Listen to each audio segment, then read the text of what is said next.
नैनों का काजल मेरा तीर जो चलाए दिल दा तू जानी बेलिया। এই সিনেমায় বিশেষ আকর্ষণ হচ্ছে পাকিস্তানি জনপ্রিয় অভিনেত্রী হানিয়া আমির। তিনি আইটেম গানে হাজির হয়েছেন দুর্দান্ত পারফরমেন্স নিয়ে। সিনেমা হলে দর্শকরা এই গানকে ভীষণ উপভোগ করবেন। হ্যালো বন্ধুরা, সবাই কেমন আছেন? স্বাগতম আপনাদের প্রিয় চ্যানেল এসকে রিভিউ ভিডিওতে। আজকে আমরা রিভিউ করব এই বছরের সবচেয়ে আলোচিত সিনেমা প্রিন্স নিয়ে।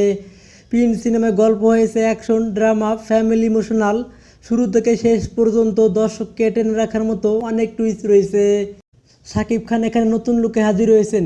তার চরিত্র কখনো নরম, কখনো কঠিন, আবার কখনো ভীষণ ইমোশনাল। শাকিব খান এক কথায় দুর্দান্ত, বিশেষ করে ফাইট সিন আর ইমোশনাল দৃশ্য তিনি দর্শককে মন জয় করে নেবেন। নায়িকা হিসেবে থাকবেন কলকাতার জনপ্রিয় অভিনেত্রী মধুমিতা সরকার। তার সৌন্দর্য, স্টাইল আর ডায়লগ ডেলিভারি সিনেমার বাড়তি মাত্রা যোগ করেছে। শাকিব খান ও মধুমিতা সরকারের কেমিস্ট্রি, বিশেষ করে রোমান্টিক গান ও দৃশ্য দর্শকদের ভীষণ পছন্দ হবে। এই সিনেমায় বিশেষ আকর্ষণ হচ্ছে পাকিস্তানি জনপ্রিয় অভিনেত্রী হানিয়া আমির। তিনি আইটেম গানে হাজির হয়েছেন দুর্দান্ত পারফরমেন্স নিয়ে। সিনেমা হলে দর্শকরা এই গানকে ভীষণ উপভোগ করবেন।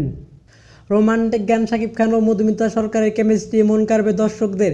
আর হানিয়া আমির আইটেম গান সিনেমায় বাড়তি উত্তেজনা যোগ করবে।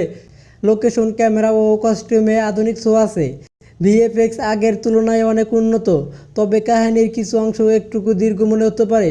অ্যাকশন, রোমান্স, গান আর ফ্যামিলি ইমোশনাল প্রিন্স দর্শকদের মন কেড়ে নেবে। তাহলে বন্ধুরা, আপনারা কি মনে করেন প্রিন্স মুভি দর্শকদের মন কেড়ে নিতে পারবে? আপনার মতামত আমাদের কমেন্টে জানাতে ভুলবেন না।